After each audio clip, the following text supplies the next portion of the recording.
Hello, everyone, and welcome back to Executive Encore. This is the podcast where accomplished women discover their chapter of purposeful impact, their next chapter. I'm your host, Patricia Muir, and today we're going to explore something that sits at the very heart of successful transition, the power of your story. Whether you're launching your own venture or taking on a leadership role in your Executive Encore or something that truly matters to you, a different path, the way you tell your story can transform not just how others see you, but how you see yourself. Today, I'm thrilled to welcome someone who understands this more than anyone. Eritrea is a Telly Award winning story producer, former journalist, and a visionary founder of Story Mastra. With over 15 years of experience crafting compelling narratives for global leaders and cultural icons, powerhouse brands, she's mastered the art of turning experiences into influence. But that's not what makes her work especially relevant for our community. She now dedicates her experience to helping high achieving women reclaim their voice through their signature experience, the story shift, through her signature experience of the story shift. She understands that our decades of leadership, wisdom, and impact deserve to be shared in a way that opens doors and creates meaningful connections. The opening line of her website, if you visit, is "Break free from the stories that hold you back, the story guidance for women who've lost themselves in the corporate world." Eritrea, welcome to Executive Encore. I'm so glad to have you here. Oh, Patricia, I'm so happy to be here. Thank you for having me. Hmm. Now, let's start off right away with something that I know resonates deeply with our listeners. Many women in our community have spent decades building impressive careers, leading teams, and creating impact. Yet, when it comes to talking about themselves and their value, they often struggle. How do you see storytelling transforming their personal and professional branding?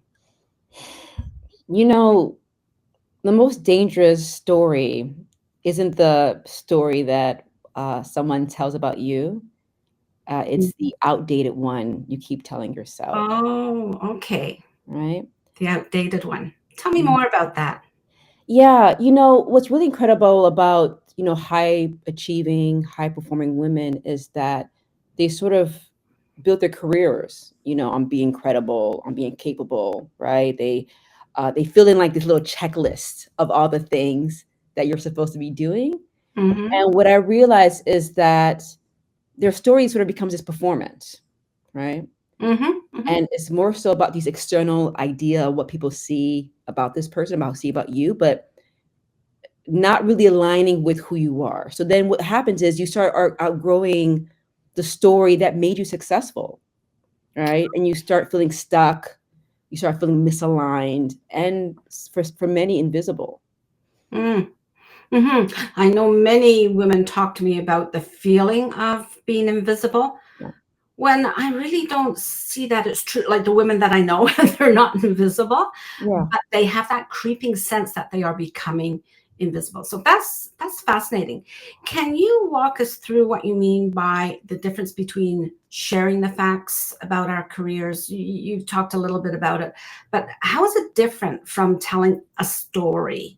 I would imagine many of our listeners have great resumes, many pages long, but they're not quite sure how to turn that into a compelling narrative. Yeah, here's what I've learned about working in like 15 years of producing stories, for many people is that, your resume gets you into the room, but the story what keeps the room listening, right? So Mhm. oftentimes the person is talking about, look, I've accomplished this, I graduated this, everything's all by based on these metrics of like Yeah. what it means to be successful, right? But like Mhm. oftentimes it's that story that often you feel that you kind of view it as shame, a story about you that perhaps you had to use that in order to fight to get where you're going, right? Or Hmm. you're often using that idea, what that story, that experience is really holding you back because your view of that story is like a baggage, right? But Mhm. it's always living there, right? And oftentimes, many people use their journey in life to overcome something. right? And it serves you. I mean, oftentimes we've all experienced certain things in our lives that made us become stronger, Mm-hmm. right? Or it made us fight even further, right? Or maybe we saw our parents struggle. We're like, I don't want to struggle anymore, right? And so you start pursuing these like pursuits, Mm-hmm. right? But what is a story that you have been afraid to claim? What is the story about that you've experienced that you've put in the corner somewhere because you're afraid of how people are going to receive it? You Hmm. also may be afraid of like what that says about you. But everything that you've experienced has brought you into this moment. So my point is really is like everything that you have experienced, the things that you kind of are hiding behind, let's use that. Let's reclaim that and use that as a source of power, right? Hmm. And so I think that is really what I mean about what is a story that you're telling about yourself, because you can talk about your checklist of all the things that you accomplished, but what are the things that you're afraid to people to know about you, about who you are? And people often are afraid to do that. You made me think of, we've gone through certain eras of listening to speakers, motivational speakers, right? And like you Mm. say, it was always a struggle that they came over. It's the hero's journey, right? But Yes. Yes. for so long, I was hearing women in particular speak about something that they'd overcome. Mhm. This is what they struggled through, and this is what they came through.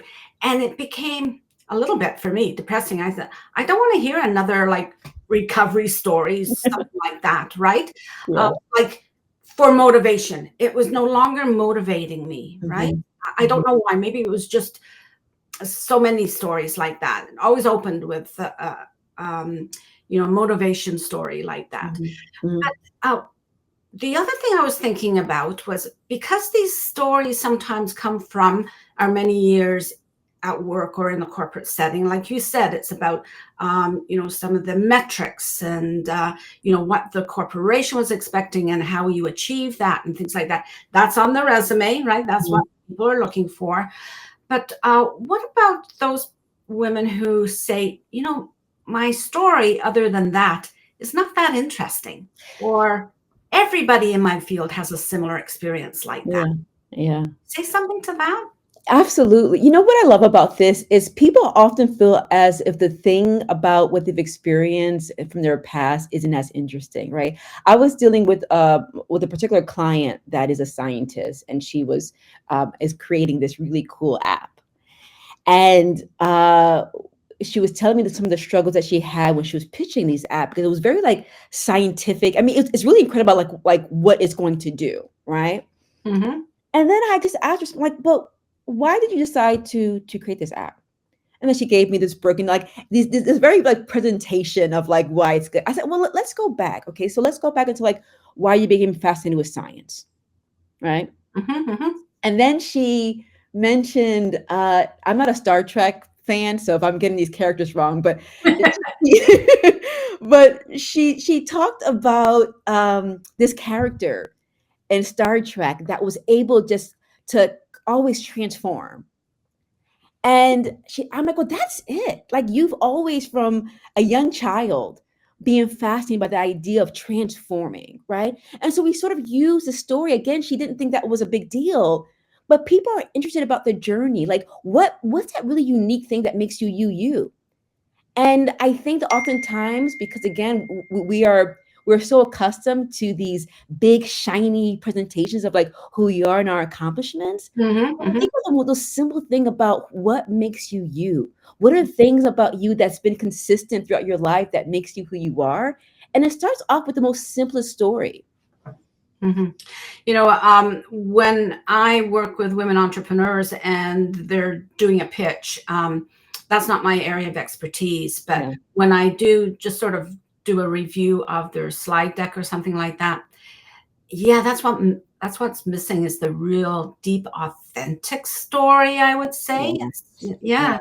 So I would imagine it's more work than we figure it is, right? It's not just Oh, a matter of sitting down for a couple of hours and filling out a sheet. What's my story? So, yeah. uh, yeah, Yeah. This does lead into our next topic, and that is talking about reframing our life experiences into our legacy brand. Okay. Yeah. Now, legacy brand, correct me if I'm wrong, but that doesn't necessarily mean when we're finished everything, this is our legacy. Mhm, But it's mhm. something that's going to follow us into our next chapter. This is our legacy continuing, right? Yeah. So, tell me about the legacy brand. I'd love the concept because our listeners aren't just looking for their next job. Wow. They're looking to create something meaningful that leverages everything that they've learned, like you said. Can you explain what a legacy brand looks like? Yeah, so everything I do is the story shift. It's like a guided framework that I use to help women sort of at the threshold of reinvention, Mhm, right? And not, so what I do is I help them sort of reframe their lived experience, mhm. not as baggage, but we're sort of building the blocks of legacy, I right? love that distinction, by the way. Not Yeah, baggage, yeah. building Thank you. blocks. Yeah, Uh, that's so, great. so, so my method breakdown is like in three, like, we do reflection, we Mhm, do reclamation, and we do resonance, right? And so with the reflection is we sort of unpack some like outdated roles and narratives, right? And I don't try to stay too long on the reflection part, but the goal is to be very present about like where you are now and where you're trying to go next. But we do try to use the things like what are the story that's holding you back? What's a story that you consider a baggage, right? And so how do we use that to reclaim it? All right. So the next is the reclamation, right? You're taking something back, something that was lost, something that was taken, something that was damaged or forgotten. And we're saying, nope, that's mine. I'm claiming it again, right? hmm, And then the final step is like the resonance, like, resonance is moving in alignment with your true voice, mhm, right? Not mhm. just with your voice, but with like your actions, like your Yeah, words, yeah. and all the energy of like matching who you really are. Hmm, Yeah. hmm. Could you share a common pattern that you see how successful executives initially frame their experiences versus how they learn to reframe? Now, you did mention from baggage to building block, but is there something that you see come up quite often with women executives? Yeah, I think the consistent pattern is constantly editing themselves, right? And so what often happens is when they're telling me a story um or anything about like what they're experiencing, I find them like self-editing. Well, actually, no, I'm trying to do it's constant. It's like let's not self-edit at this stage. Let's just sit with what you Mhm. are feeling and what you're saying. But this constant need to self-edit, and I think that is probably, and we eventually work through that, but that is almost every session I've had is someone constantly self-editing themselves. And I want to tell them this is a safe space. This is not a moment for me to judge you. And I get it because again, like when you are in a workplace in certain spaces, you have been conditioned to be like, well, I have to act a certain way, or someone has to see me in this certain way, right? Mhm, And so the mhm, goal is to no longer do that, right? And to live in your truth wherever you are. mhm. Yeah. Wow, that's powerful. I'll have to monitor my own self-editing. We all do it. Listen, I catch myself too, but I'm glad I have this You know, self-awareness now to yeah, like check, like, no, this is who I am. Sometimes it's a bit messy, and now I'm owning yeah, the messy, you yeah. know? Yeah. I imagine this reframing process can bring up some vulnerability, right? Yeah. Many of our listeners have experienced setbacks, career pivots, and moments where they questioned their path.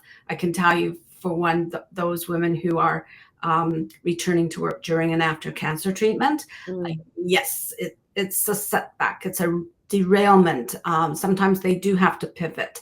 So, how do you help women incorporate those challenges into their legacy brand in a way that adds strength, like building rather than bringing it along as baggage? Here's the thing. What I always want to own and acknowledge is that this is very hard. Hmm. I always let them know, like, this is not this easy thing at a snap of a finger. You're just going to feel great about, unpacking these things that are very hurtful Mm-hmm. in your life. So I always want to acknowledge that this is hard. This can be painful. I mean, listen, there's a reason why you put things in the back, right? There's a reason why you want to forget something. There's a reason why you don't want to reclaim it because it is painful, right? And Mm-hmm. so I always remind them that by reclaiming it, it's not that you're no longer going to feel the pain again, but you're going to address it.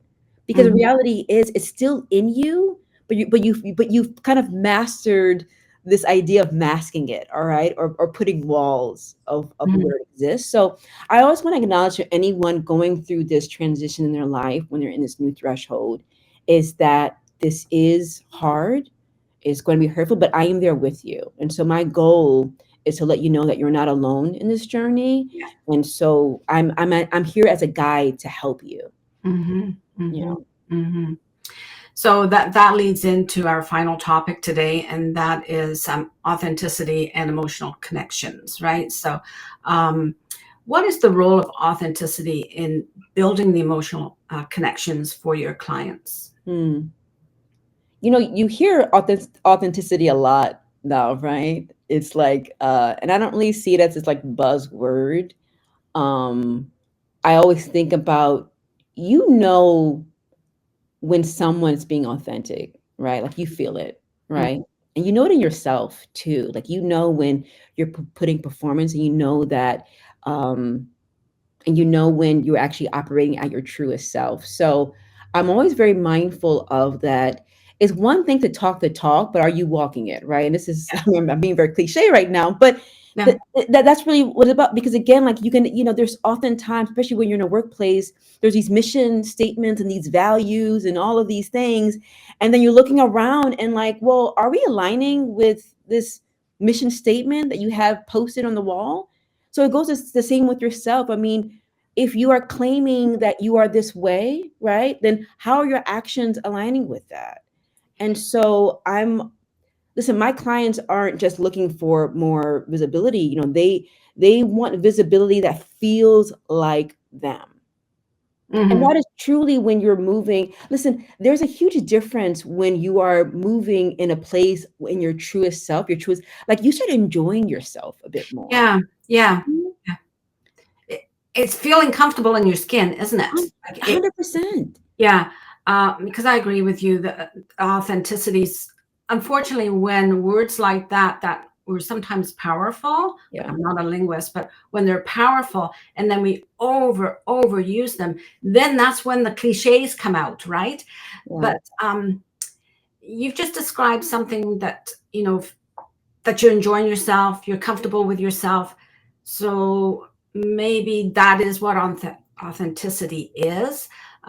How we show up in the world. If we're comfortable with how we're showing up in the world, then Yeah. we'll know we're being authentic rather than talking the talk and not being, the other word is alignment, not being aligned with who you say you are. And that can create so much discomfort for a person, right?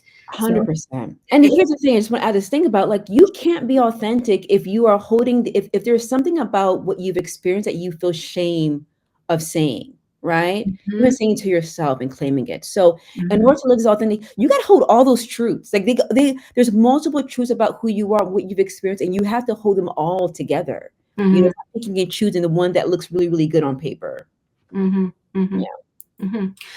It sounds a little uncomfortable because it might be the need for confession to yourself Yeah. or sharing it with someone else. And I think we Mhm. all have things in our lives that we're not that comfortable sharing with other people.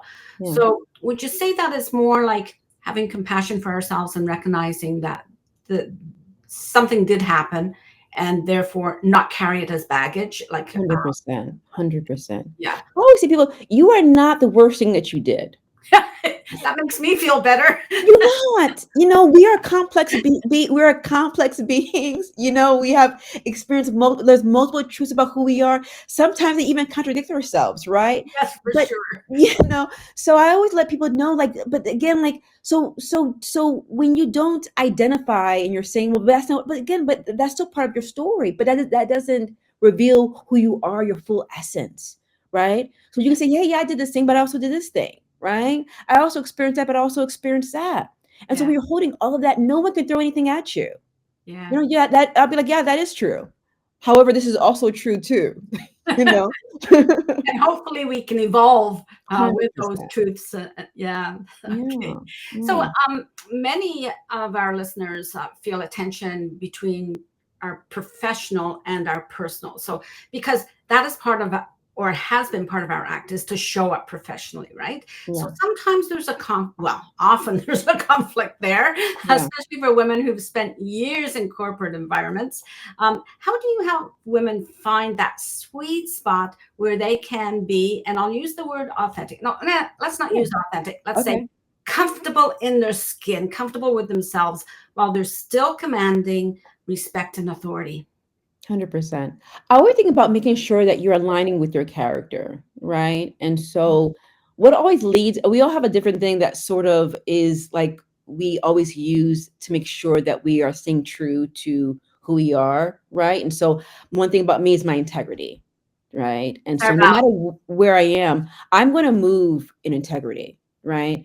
valid. And so, if I'm in my workplace and someone's asking me something that interferes with my integrity, I'm not going to do that, right? And I'm going to be very vocal about that, Yeah. because again, I have to live with myself. And I Hmm. have enough trust in myself that what I do, I've already shown what I can do in the workplace, right? Hmm. Like, yes, I have these words of being a Telly Award winning producer, but again, like that's a title, but like I've already proven in my workplace that I'm capable of doing my job, right? But Hmm. again, that would never interfere with my character, like who I Hmm. am at my core. So no matter where I am, my integrity is with me. It's with me in my home, at work, at the grocery store, you know, that stays with me. So I always make sure, like, what is it about you?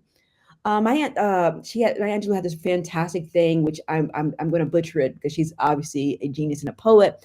But something about you that is clean, right? Hmm. Something that's so untainted that you keep with you no matter where you are.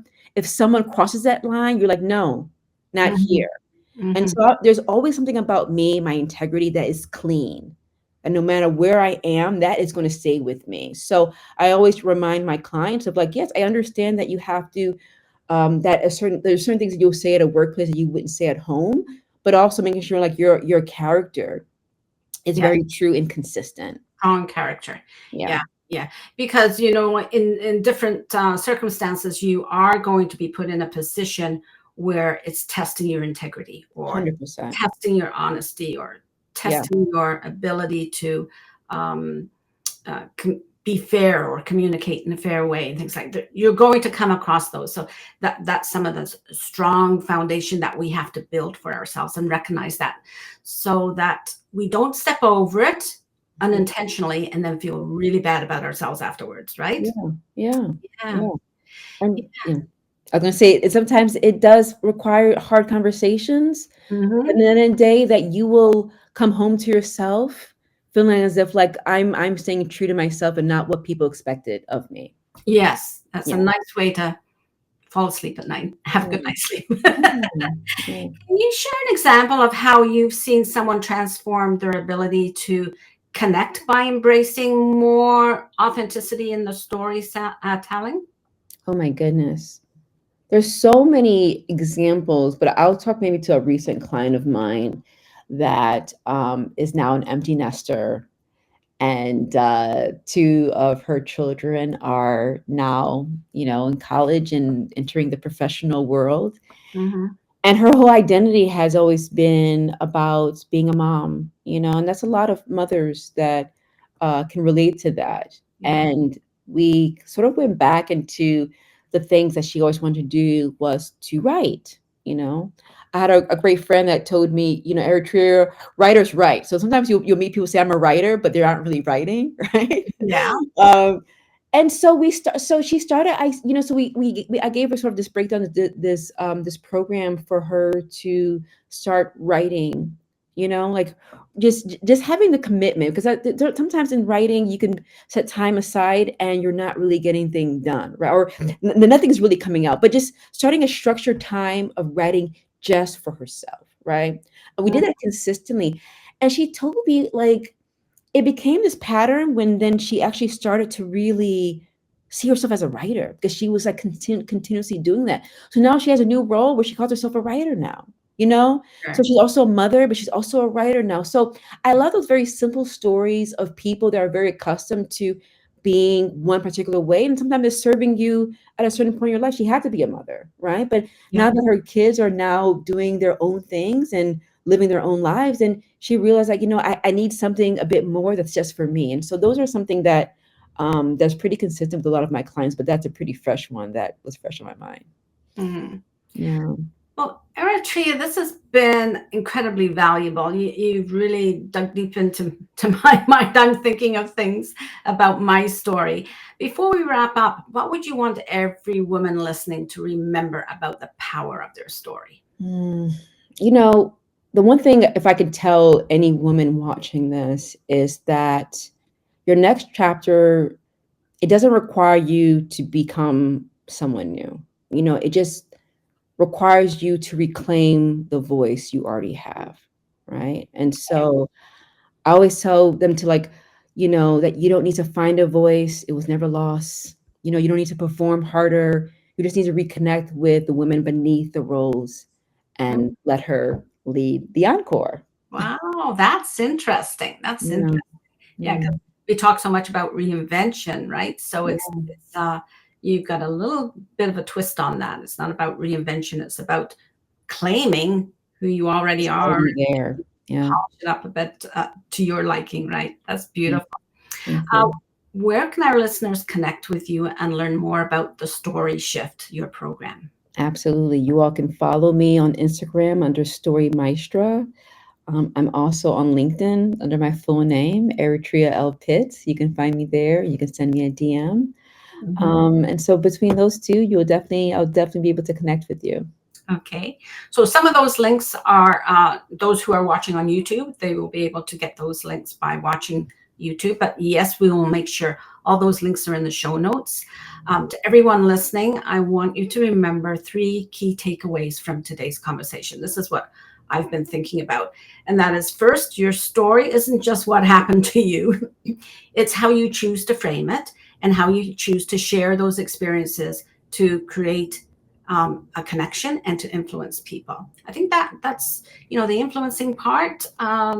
We need to think about that a little more. How we're showing up in the outside world and how that does influence.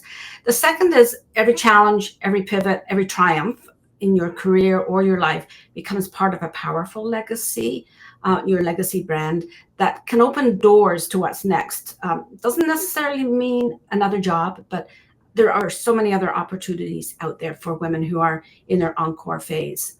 And finally, authenticity, although it's a buzzword, it isn't about a weakness in professional settings. It's actually your greatest strength for building the meaningful relationships that fuel your chapter. Your decades of experience have given you the story worth telling. You just have to reclaim it or claim it. The question isn't whether you have something valuable to share, it's whether you are ready to claim the actual power of your story. So, today's episode, if it inspired you, here's what you can do right now. First, subscribe to Executive Encore. You'll see up in the corner there is a code where you can get your camera out and join there. It'll also be in the notes, okay? And join Executive Encore wherever you listen to podcasts. Hit the notification bell so that you never miss an episode designed specifically for women at this stage. I'd love to hear how today's conversation landed with you. Leave us a comment, and any comments that you leave, Eritrea and I will answer you. We'll acknowledge you. This is your story, so we're going to acknowledge your story as well. Tag us at Executive Encore and tell us what part of the story you're ready to reclaim. Uh, Consider your privacy, though, okay? Finally, join our growing community of remarkable women by following us on LinkedIn, and where we will share weekly inspiration and practical tools for your next chapter. Remember, your experience has prepared you for something extraordinary. Your story will bridge between where you've been and where you're going. So until next time, I'm going to ask Eritrea one more question. When did you realize that your story was so important to you? There's so I know we don't have much time, but what I will say is it was an interesting moment when I was in transition to a job, right? And I was working Ah, as a journalist. And I remember the show that I worked for got canceled, but we're thinking about next steps. And I remember I said, I want to pursue comedy, which oh, was not the most logical thing, but it was something that I generally wanted to do. And that was the beginning of like really truly listening to my voice, because that voice, you're gonna have multiple encore moments in your life. I mhm, firmly believe that. But that the voice that I return to in any kind of pivot that I am experiencing in my life. So that right. was probably the beginning of what led me to where I am at this moment. Oh, So that's lovely, returning to that yeah. time. Mm. Yeah, yeah. So you'll be able to read more, for our listeners, you'll be able to read more in the Sunday Encore newsletter, where I will be featuring Eritrea this week, Sunday, August 31st. If you're not subscribed to the newsletter, please subscribe now so that you don't miss that. Will also be in this week's blog, but there'll be something extra special in the newsletter because Eritrea has an offer for VIP members. Eritrea, you do have an offer today, a call to action for a tool that you have, right? Yes, it's called the Story Shift Framework. So I am providing that for them to use. And it would just be a first mini guide to sort of start this journey of sort of reclaiming your story. Mm-hmm. And then through the newsletter, you'll get an extra offer. Okay, so please subscribe. Okay, remember, your story matters. This is where your Executive Encore story begins, or it does not end, that's for sure. This is where you get to start to live, work, and lead differently with a healthy mindset and self trust, as I always explain. Till next time, take care of yourself, do what's best for you, and don't jeopardize what you've built for yourself. Bye Amen. bye.